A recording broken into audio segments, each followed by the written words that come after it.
I want to talk a little bit about goals on the line of how do you lose 37 pounds and write a book. I'm just going to kind of give you that as an example. For 24 years of my adult life, by choice, I weighed well over 200 pounds. I say by choice because, you see, I have never accidentally eaten anything. I mean, it's always been deliberate. And when I choose to eat too much today, I have chosen to weigh too much tomorrow.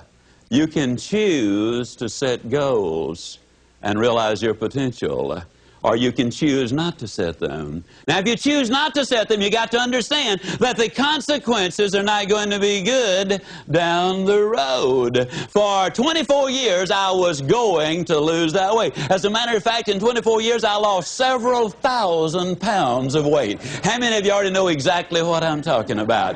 But it wasn't until I wrote it down, put a date on it, listed the obstacles I had to overcome, identified the people, the groups, the organizations I needed to work with, spelled out a plan of action, set that time limit in there, and identified all of the benefits to me. It was only when I did that that the goal became a reality, and I lost the weight.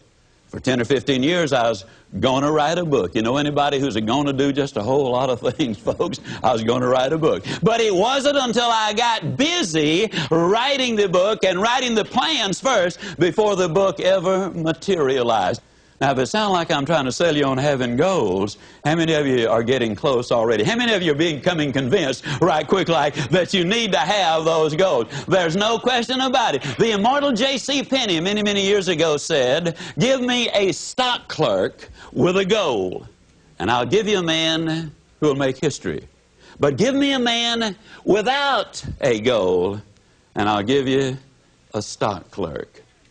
Now, the interesting thing is goals do not care who has them. Let me give you a classic example of the way they work. In 1950, a war-torn, devastated Japan, a nation which had lost an incredibly high percentage of its young men. Their cities were in ruins. They had been bombed out. But in 1950, they got together. They, meaning industry and government, got together and set a goal. The goal was we're going to be the #1 nation in the world during the 1950s in the production of textiles.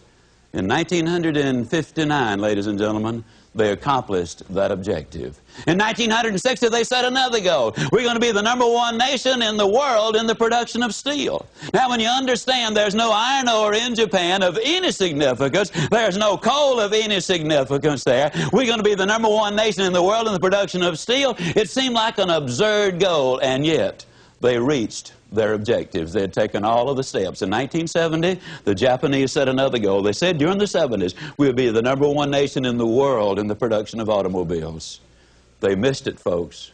1 year. It took them until 1980. In 1980, they set another goal. And this time their goal was, we're going to be the #1 nation in the world in the production of computers and electronics. Yes, indeed, ladies and gentlemen, you absolutely must have those goals. You got to write them down. You got to put a date on it. You got to identify those obstacles. You've got to identify the people, the groups you need to work with. You got to find out what it is you need to know. You got to develop a plan of action, and you got to write it down. What's in it for me? Now, that's a formula that I have just given you, pure and simple. Now, if I were to ask you what 3 times 3 was, there isn't a person here who could not instantly answer it. But if I were to ask you what is 5,128 times 2,165, odds are enormous that very few of you could pop out the answer that quickly. But if I were to say to you, get your pencil and paper out, figure it out, then all of you could figure it out. Why? You know the formula.